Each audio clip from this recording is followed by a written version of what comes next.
pour un programme économique avec le Fonds monétaire international. Dans cette édition du 20h, question, le Congo doit-il redouter ce programme économique? S'agit-il d'un programme d'ajustement structurel? Les Congolais vont réagir dans cette édition du 20h. Les experts, mais également quelques nouvelles venant du palais présidentiel.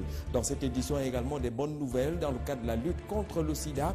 Dans le continent africain, des bons chiffres qui viennent de la grande conférence des chercheurs du côté de la France. 6000 chercheurs étaient rassemblés pour observer que de nouvelles infections ont diminué en Afrique de 2,1 millions de nouvelles infections en 2015. L'Afrique en 2016 pointe 1,8 millions de nouvelles infections avec des chiffres également en baisse pour ce qui est des décès. Et du coup, des bons points avec également des nouveaux traitements qui sont préconisés. Dans cette édition également, des bons points du dialogue interreligieux. L'exemple qui vient des jeunes de 10 régions du Cameroun qui se sont rassemblés au siège de la conférence épiscopale nationale du Cameroun aujourd'hui pour parler de dialogue interreligieux, chrétiens et musulmans, main dans la main, justement parce que le dialogue interreligieux pourrait être un accent et un élément fondamental pour la paix, le développement, mais également le vivre ensemble. Mesdames et messieurs, pour la vitrine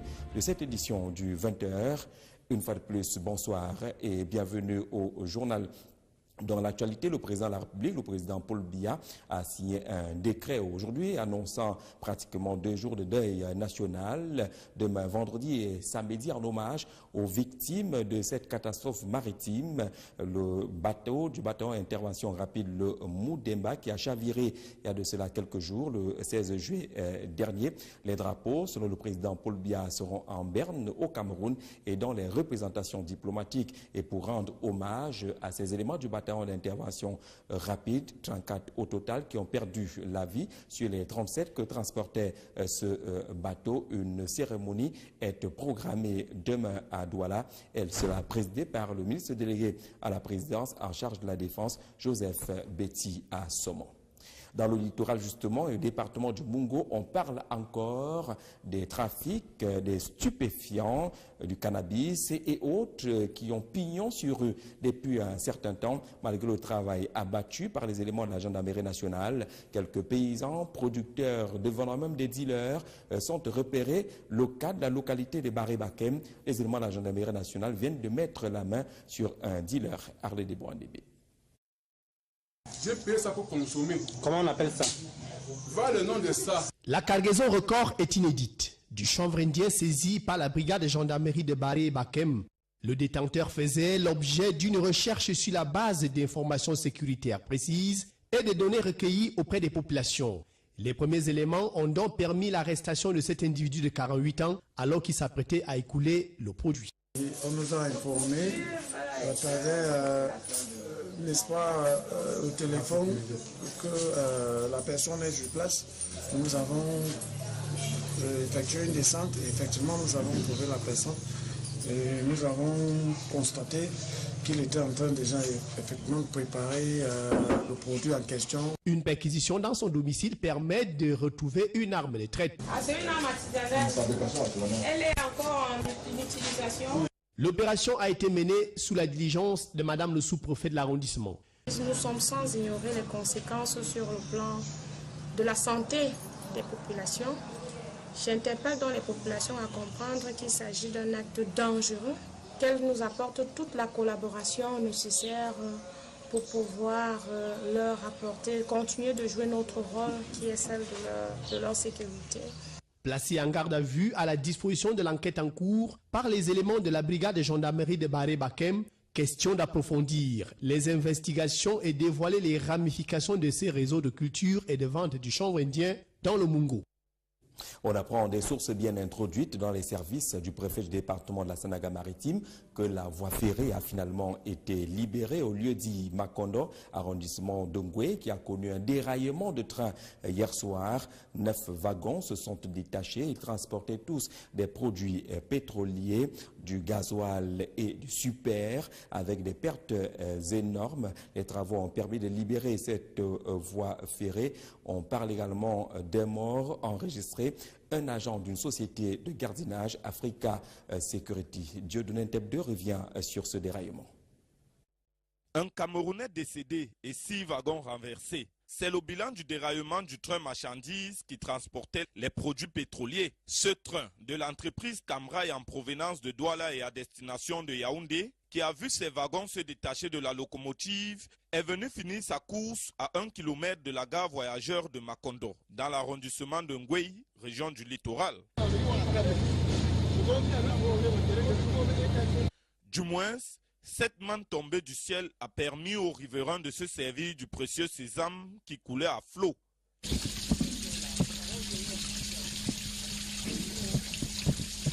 Informé de la situation et dans l'optique d'éviter les mauvais souvenirs de la catastrophe de Nsam, le préfet du département de la Sanaga-Maritime est descendu sur les lieux de l'accident avec les forces de sécurité pour sécuriser le site.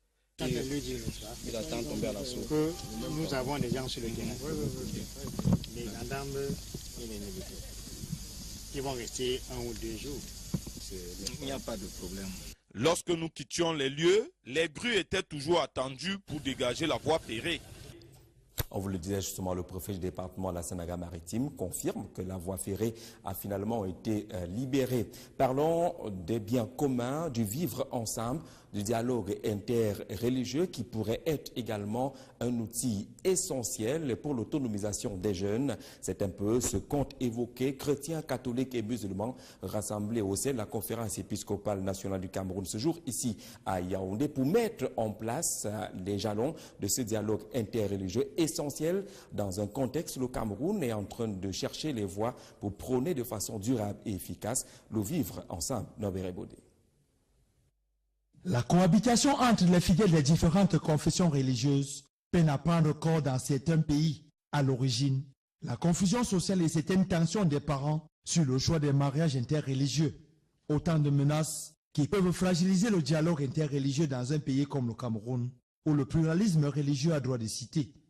Conscients des dangers de ce manque de dialogue entre confessions religieuses sur d'autres cieux, les jeunes des 10 régions du Cameroun, toutes chapelles confondues, n'ont pas manqué de se réunir dans ce cadre pieux, avec comme pour principal défi semer la graine de la paix. Ils seront entretenus sur le vivre ensemble si cher à notre pays.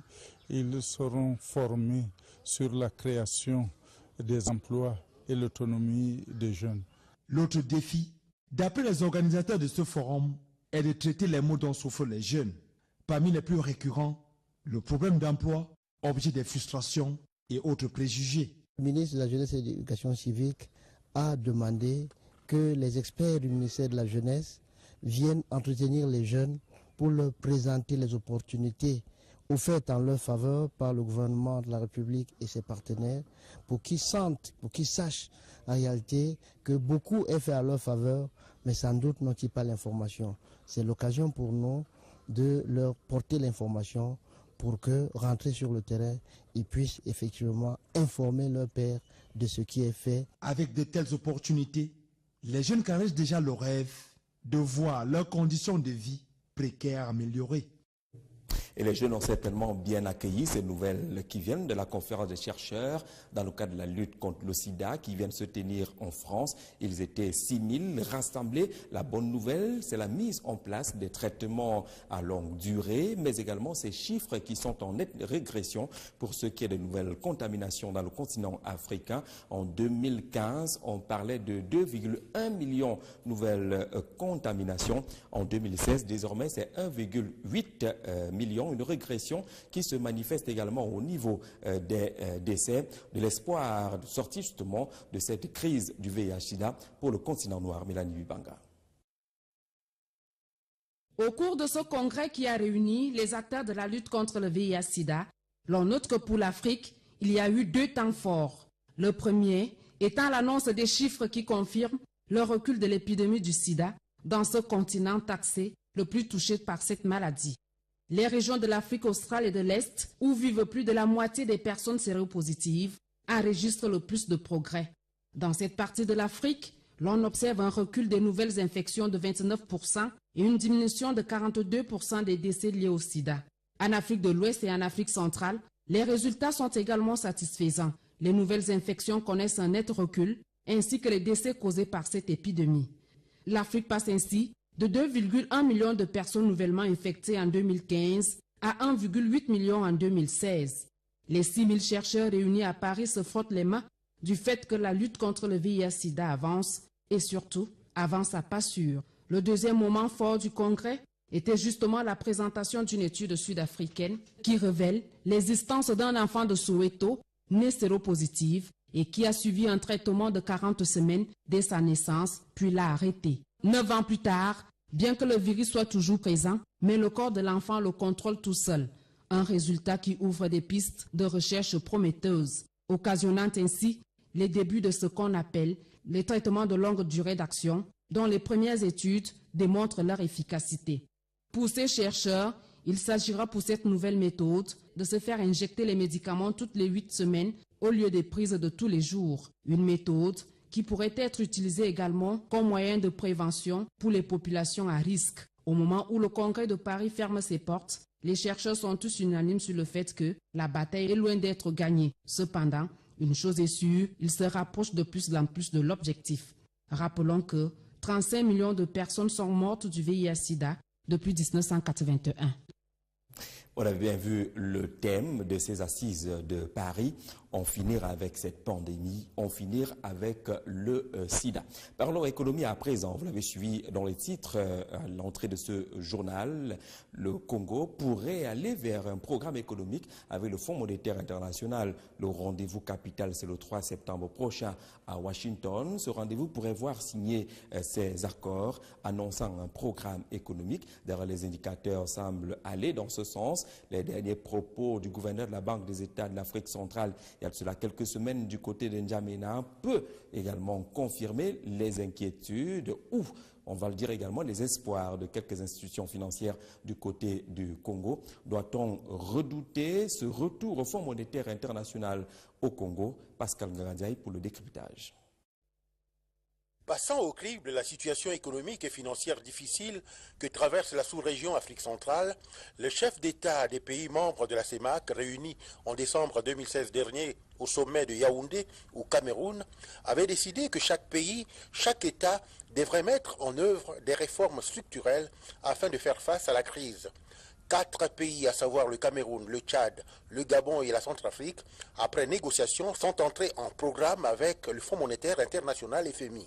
Le Congo-Brazzaville, qui connaît l'une des crises économiques et financières les plus aiguës de son histoire, s'apprête à faire autant en élaborant un ensemble de programmes, des projets, des mesures et des stratégies dans le cadre de la FRPC, Facilité pour la réduction de la pauvreté et pour la croissance. La crise au Congo, elle n'est pas encore perceptible, mais elle suit le contexte international.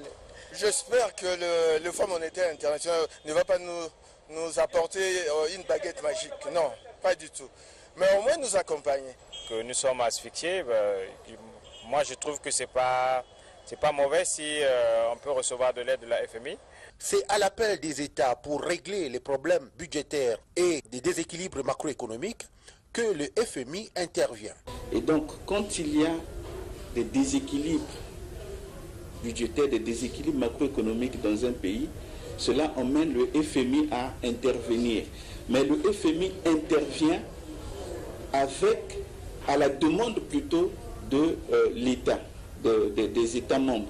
Tout dépend de la capacité de négociation du pays, de la capacité de préparation du pays en cas d'accord en vue d'un ajustement. Si vous êtes en interne, vous devez savoir que vous avez une population à protéger. Il faut le préserver parce qu'on ne peut pas faire un ajustement sans tenir compte de la situation des populations. Ce n'est pas possible. Parce que qu'on le veut pas, ce sont ces populations-là qui sont au cœur du développement. Ainsi, une bonne exécution du programme sous-entend également respect des engagements pris. Et le rendez-vous annoncé là-bas, c'est le 3 septembre prochain à Washington. Autre indicateur, c'est cette audience accordée par le président Denis Sassou Nguesso à l'ambassadeur de France au Congo. Les deux personnalités ont parlé justement de ce programme économique avec, au sortir de cette audience, l'engagement de la France à soutenir le Congo auprès du Fonds monétaire international pour l'aboutissement justement de ces accords économiques. Sylvestre Messi. Dans son discours du 14 juillet dernier, l'ambassadeur de France au Congo manifestait la volonté de son pays à voler au secours du Congo pour une meilleure gestion de la crise économique et financière qui frappe les pays membres de la CEMAC. Au cours d'une audience que vient de lui accorder le chef de l'État congolais Denis Sassou Nguesso, Bertrand Kocheri a réaffirmé l'engagement de son pays. D'une part, de bien mesurer l'engagement et la détermination du Congo sous la présidence du chef de l'État de mener jusqu'à son terme, et pour que ce soit un succès, les négociations avec le Fonds monétaire international, car c'est vrai, la situation économique et financière du pays le rend nécessaire, rend indispensable, et rappeler à cette occasion au chef de l'État que la France appuyait le Congo dans cette démarche. Depuis plus de 2 ans, la baisse des prix internationaux du pétrole fait subir des difficultés considérables à l'économie congolaise, qui s'est fortement contractée en 2016. Le taux de croissance du pays est passé de 6% en 2014 à 1,2% en 2015. Il atteint 2,6% en 2016 avant de rechuter à environ 1% en 2017. Venu s'enquérir de la situation économique réelle du pays, une mission d'enquête du FMI avait entamé les discussions avec les autorités congolaises afin de soutenir un programme de financement. Mais la gestion de la crise financière au Congo n'était pas le seul sujet évoqué entre Denis Sassou Nguesso et Bertrand Kocheri. La situation sécuritaire en République centrafricaine et en Libye a également été abordée. Nous avons également parlé de la République centrafricaine, des problèmes de sécurité en Centrafrique, et le président m'a rappelé la disponibilité qui était la sienne pour accueillir au Congo des éléments de formation pour les forces armées centrafricaines. L'entretien entre le chef de l'État congolais et le diplomate français était également l'occasion d'explorer les possibilités de renforcer la coopération entre la France et la République du Congo. Parlant justement de la crise libyenne, vous le savez, le Haut Comité de l'Union africaine pour la résolution de la crise libyenne est placé sous la coordination de Denis Sassou Nguesso. La France ne cache pas également sa volonté à contribuer pour le retour de la paix en Libye. Emmanuel Macron se positionne déjà dans cette optique-là. Premier succès, le rapprochement des belligérants de la crise libyenne, même si quelques observateurs critiques indiquent que les antécédents entre la France et la Libye ne devraient pas faciliter cette mission d'Emmanuel Macron. Laquelle mission commence quand même à engranger quelques bons points. Salamatou Badian.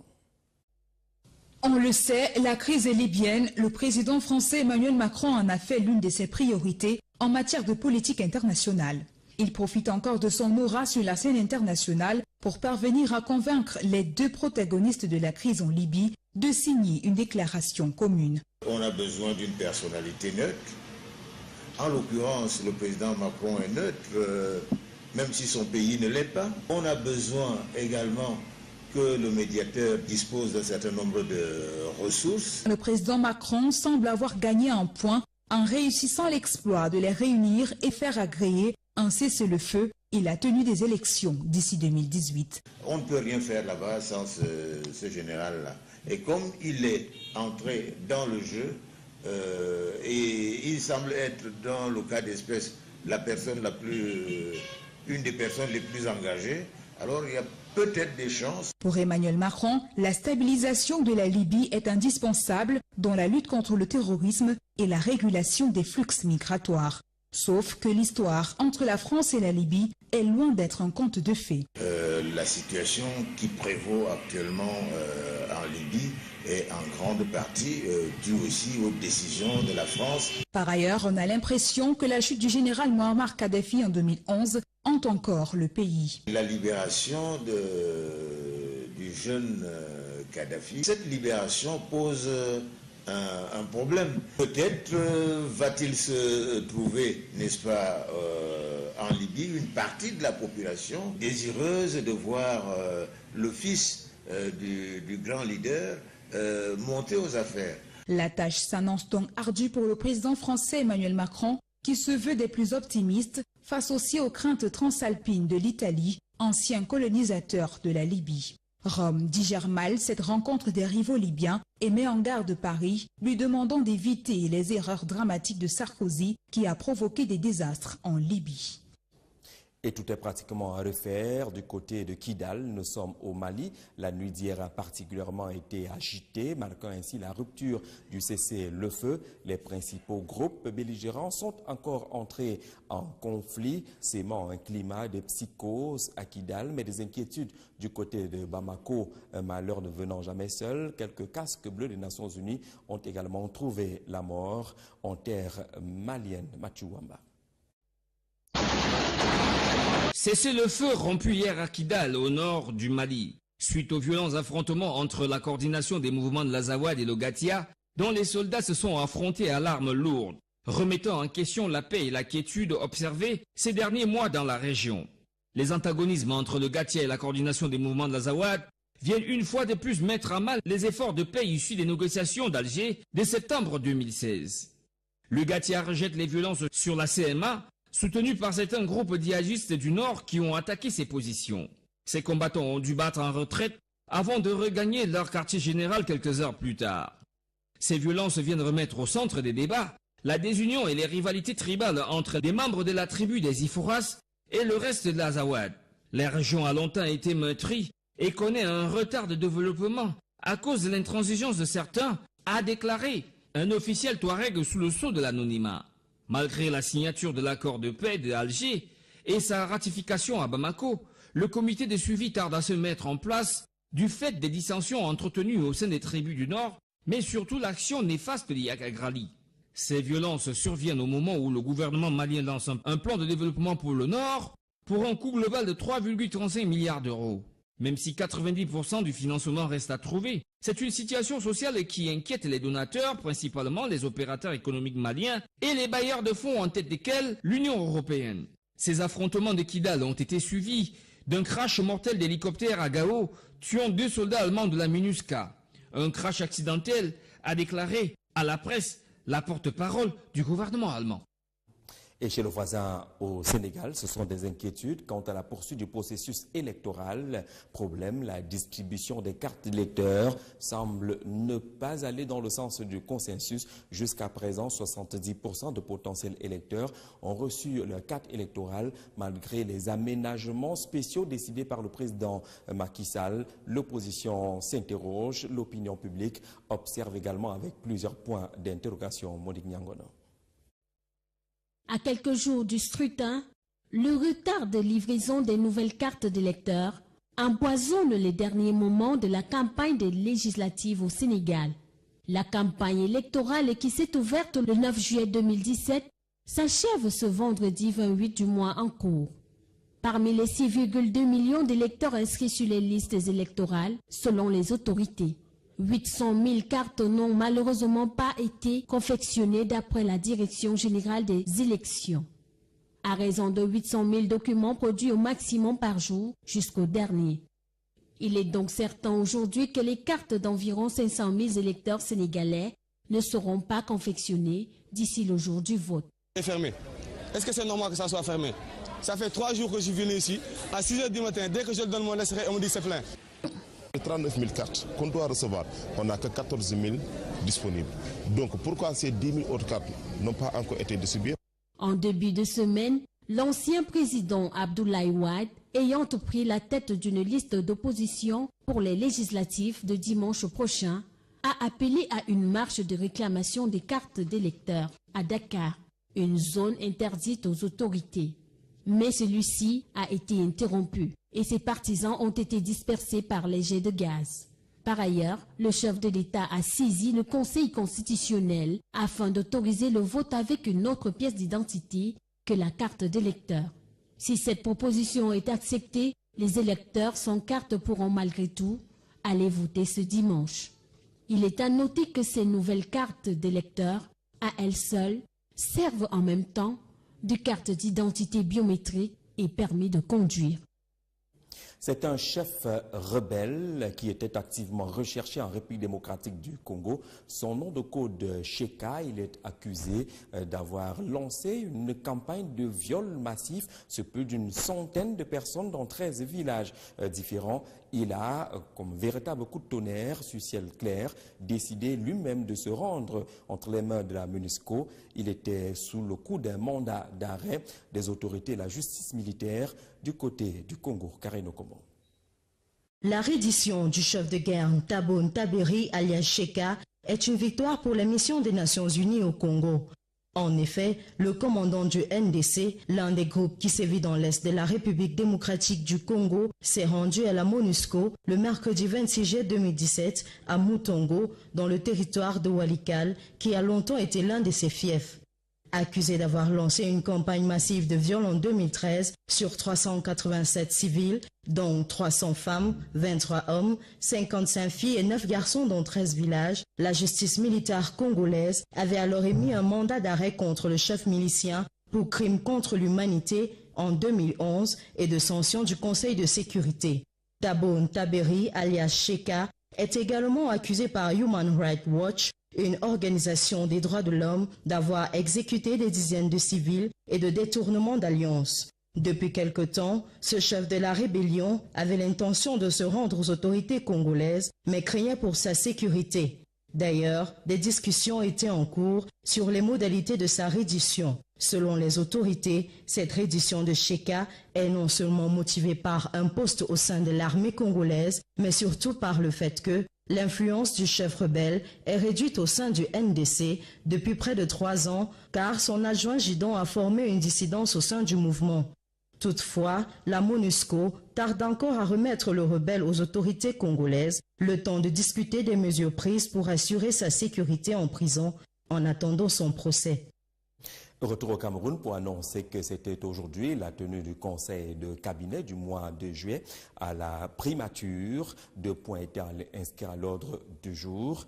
L'un d'eux portait sur la mise en œuvre des recommandations et résolutions du Forum de la diaspora, mais également la mise en commun des initiatives dans le cadre de la prise en charge des réfugiés qui sont nombreux au Cameroun.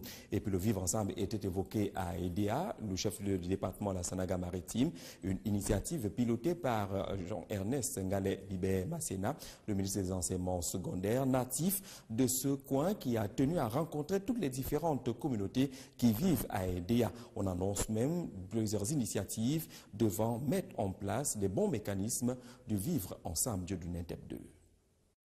Dans l'optique de matérialiser l'intégration nationale et le vivre ensemble entre les populations de la ville d'Edea, le ministre Jean-Ernest Masséna Ngale-Bibé, fils de la localité, a rendu visite aux communautés côtières Bassa, à celles de l'ouest, du Grand Nord, du centre sud-est et aux ressortissants des zones dites anglophones. Pour vivre ensemble, il faut d'abord reconnaître l'autre comme son frère, l'aimer tel qu'il est et savoir pardonner et motiver davantage cette joie de vivre avec l'autre. Cela se passera à travers l'éducation commune qui est donnée à tous les enfants, la liberté du culte et le respect de l'autre, bien évidemment. À chaque étape, un chapelet de doléances a été présenté à Jean-Ernest Masséna Ngale-Bibé, ministre des Enseignements secondaires, par ailleurs, et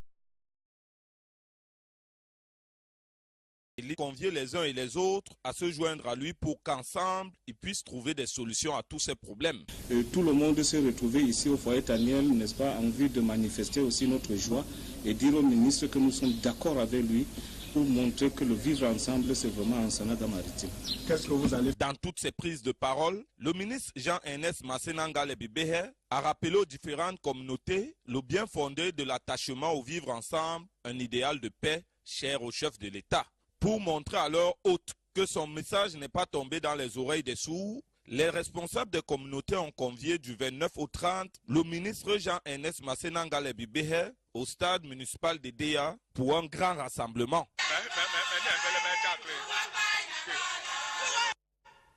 En 2015, au Cameroun, l'instruction des comptes a permis l'élaboration de pas moins de 276 rapports. C'est ce qu'on peut retenir, la présentation justement du rapport de la Chambre des comptes 2015 rendu public aujourd'hui. Plusieurs autres informations essentielles étaient à retenir. Michel Siré-Tchoungui a assisté à cette présentation de rapport.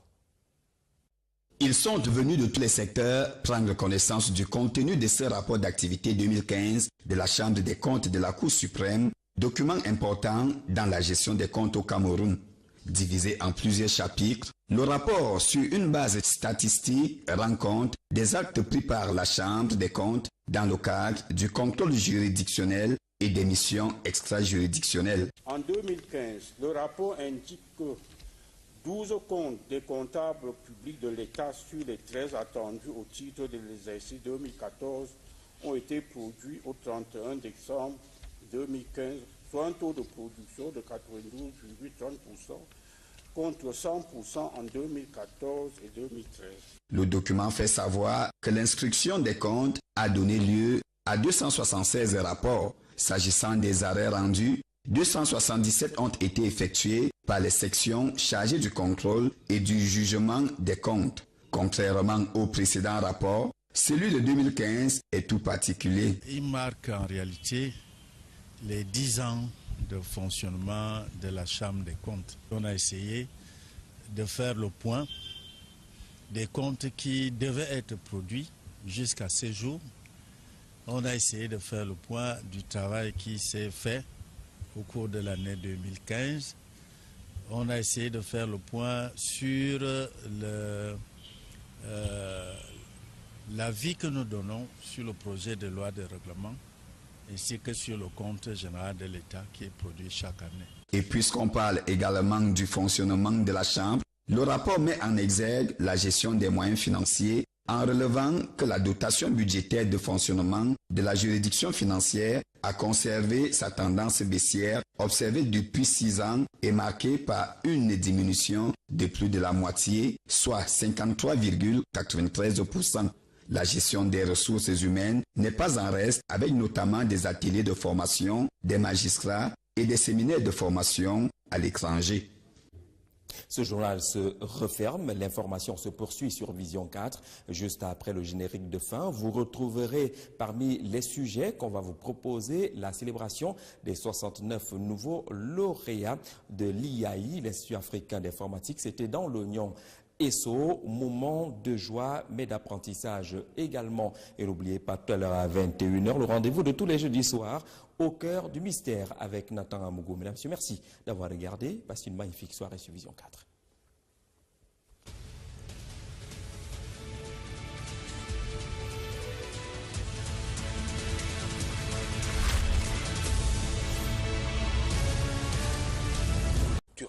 Afin de faire face à la crise. 4 pays, à savoir le Cameroun, le Tchad, le Gabon et la Centrafrique, après négociation, sont entrés en programme avec le Fonds monétaire international FMI. Le Congo-Brazzaville, qui connaît l'une des crises économiques et financières les plus aiguës de son histoire, s'apprête à faire autant en élaborant un ensemble de programmes, des projets, des mesures et des stratégies dans le cadre de la FRPC, Facilité pour la réduction de la pauvreté et pour la croissance. La crise au Congo, elle n'est pas encore perceptible, mais elle suit le contexte international. J'espère que le Fonds monétaire international ne va pas nous apporter une baguette magique. Non, pas du tout. Mais au moins nous accompagner. Que nous sommes asphyxiés, moi je trouve que c'est pas mauvais si on peut recevoir de l'aide de la FMI. C'est à l'appel des États pour régler les problèmes budgétaires et des déséquilibres macroéconomiques que le FMI intervient. Et donc, quand il y a des déséquilibres budgétaires, des déséquilibres macroéconomiques dans un pays, cela emmène le FMI à intervenir. Mais le FMI intervient à la demande plutôt de l'État, des États membres. Tout dépend de la capacité de négociation du pays, de la capacité de préparation du pays en cas d'accord en vue d'un ajustement. Si vous êtes en interne, vous devez savoir que vous avez une population à protéger. Il faut le préserver parce qu'on ne peut pas faire un ajustement sans tenir compte de la situation des populations. C'est pas possible. Parce que au dernier, qu'on le veut pas, ce sont ces populations-là qui sont au cœur du développement. Ainsi, une bonne exécution du programme sous-entend également respect des engagements pris. Et le rendez-vous annoncé là-bas, c'est le 3 septembre prochain à Washington. Autre indicateur, c'est cette audience accordée par le président Denis Sassou Nguesso à l'ambassadeur de France au Congo. Les deux personnalités ont parlé justement de ce programme économique avec, au sortir de cette audience, l'engagement de la France à soutenir le Congo auprès du Fonds monétaire international pour l'aboutissement justement de ces accords économiques. Sylvestre Messi. Dans son discours du 14 juillet dernier, l'ambassadeur de France au Congo manifestait la volonté de son pays à voler au secours du Congo pour une meilleure gestion de la crise économique et financière qui frappe les pays membres de la CEMAC. Au cours d'une audience que vient de lui accorder le chef de l'État congolais Denis Sassou Nguesso, Bertrand Kocheri a réaffirmé l'engagement de son pays. D'une part, de bien mesurer l'engagement et la détermination du Congo sous la présidence du chef de l'État, de mener jusqu'à son terme, et pour que ce soit un succès, les négociations avec le Fonds monétaire international, car c'est vrai, la situation économique et financière du pays le rend nécessaire, rend indispensable, et rappeler à cette occasion au chef de l'État que la France appuyait le Congo dans cette démarche. Depuis plus de 2 ans, la baisse des prix internationaux du pétrole fait subir des difficultés considérables à l'économie congolaise, qui s'est fortement contractée en 2016. Le taux de croissance du pays est passé de 6% en 2014 à 1,2% en 2015. Il atteint 2,6% en 2016 avant de rechuter à environ 1% en 2017. Venu s'enquérir de la situation économique réelle du pays, une mission d'enquête du FMI avait entamé les discussions avec les autorités congolaises afin de soutenir un programme de financement. Mais la gestion de la crise financière au Congo n'était pas le seul sujet évoqué entre Denis Sassou Nguesso et Bertrand Kocheri.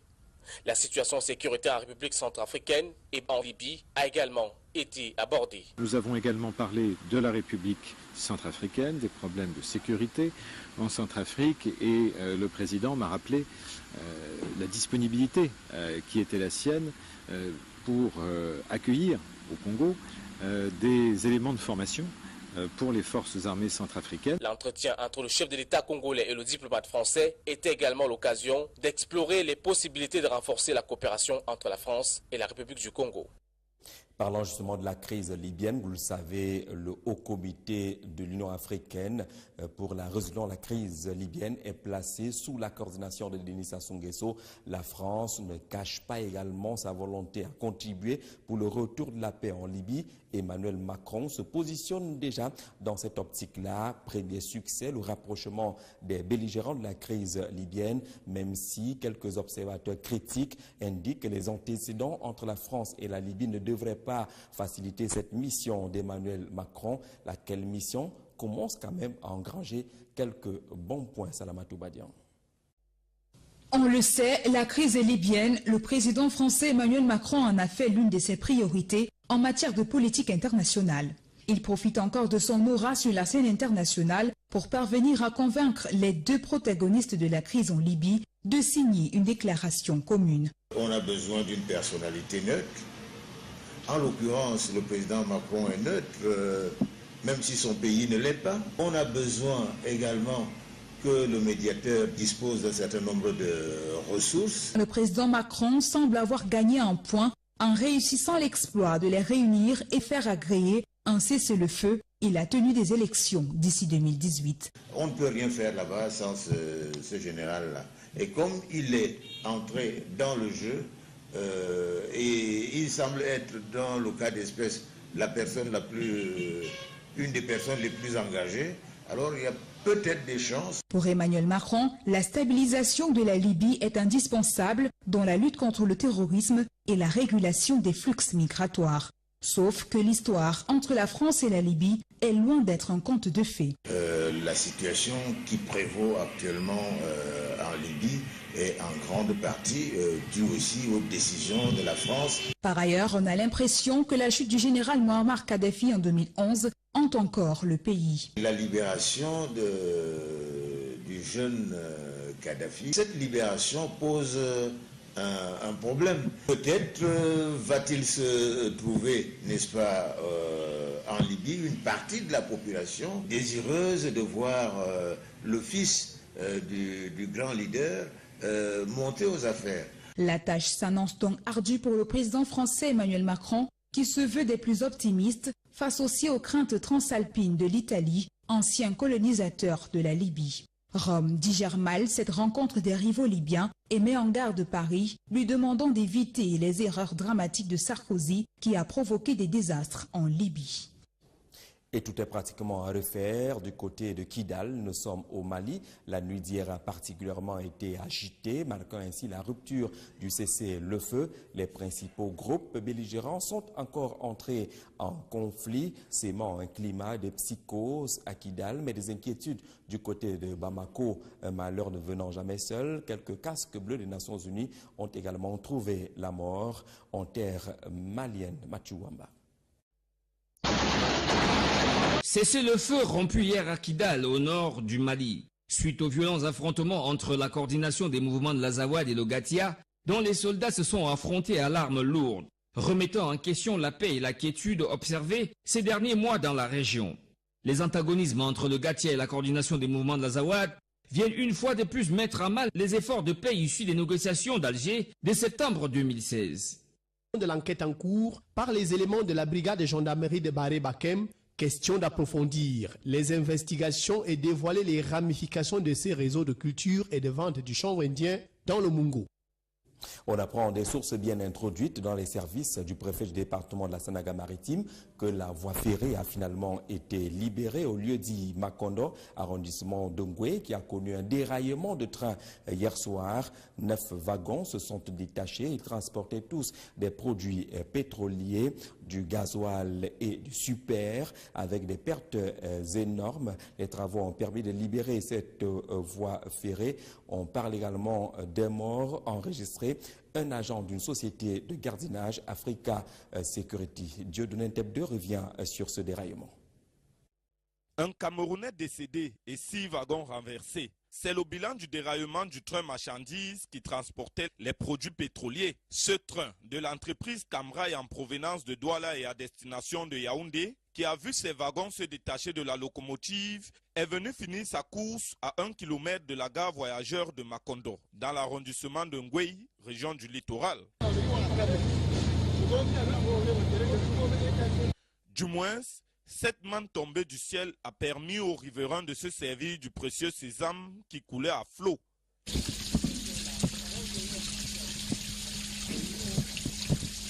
Informé de la situation et dans l'optique d'éviter les mauvais souvenirs de la catastrophe de Nsam, le préfet du département de la Sanaga-Maritime est descendu sur les lieux de l'accident avec les forces de sécurité pour sécuriser le site.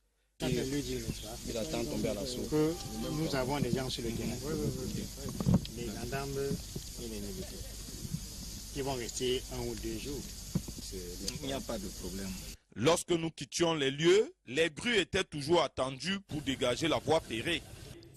On vous le disait justement, le préfet du département de la Sanaga-Maritime confirme que la voie ferrée a finalement été libérée. Parlons des biens communs, du vivre ensemble, du dialogue interreligieux qui pourrait être également un outil essentiel pour l'autonomisation des jeunes. C'est un peu ce qu'ont évoqué chrétiens, catholiques et musulmans rassemblés au sein de la conférence épiscopale nationale du Cameroun ce jour ici à Yaoundé pour mettre en place les jalons de ce dialogue interreligieux essentiel dans un contexte où le Cameroun est en train de chercher les voies pour prôner de façon durable et efficace le vivre ensemble. Nobéré Bodé. La cohabitation entre les fidèles des différentes confessions religieuses peine à prendre corps dans certains pays. À l'origine, la confusion sociale et certaines tensions des parents sur le choix des mariages interreligieux. Autant de menaces qui peuvent fragiliser le dialogue interreligieux dans un pays comme le Cameroun, où le pluralisme religieux a droit de citer.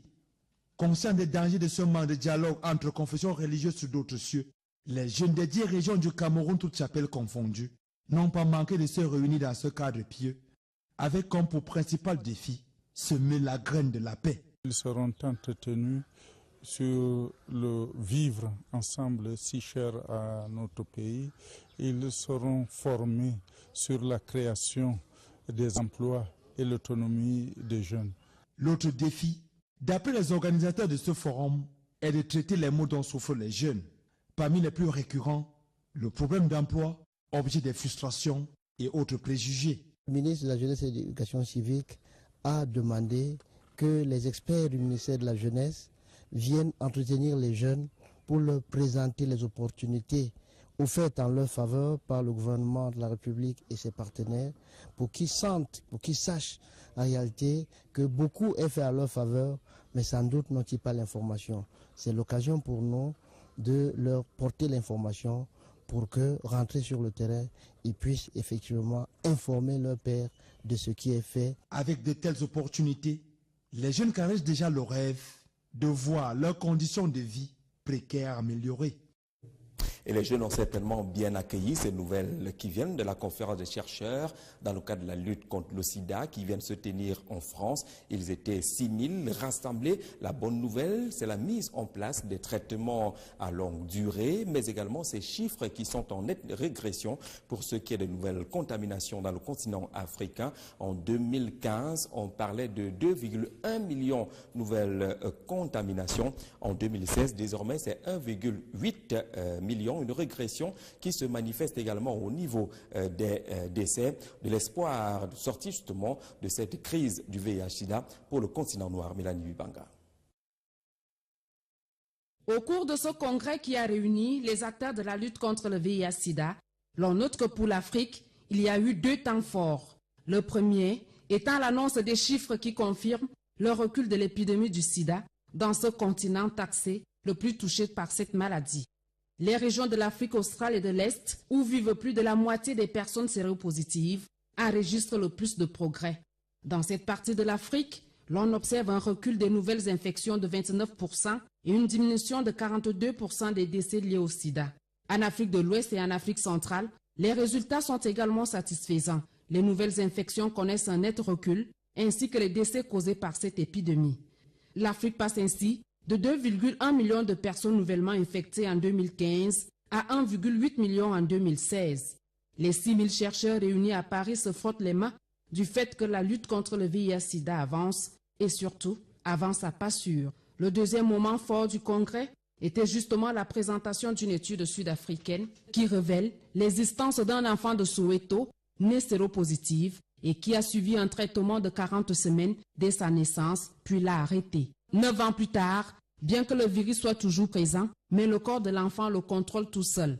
Un résultat qui ouvre des pistes de recherche prometteuses, occasionnant ainsi les débuts de ce qu'on appelle les traitements de longue durée d'action, dont les premières études démontrent leur efficacité.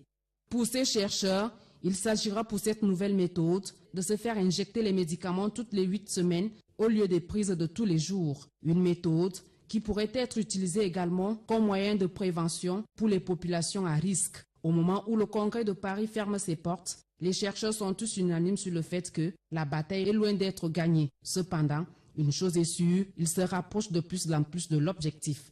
Rappelons que 35 millions de personnes sont mortes du VIH-Sida depuis 1981.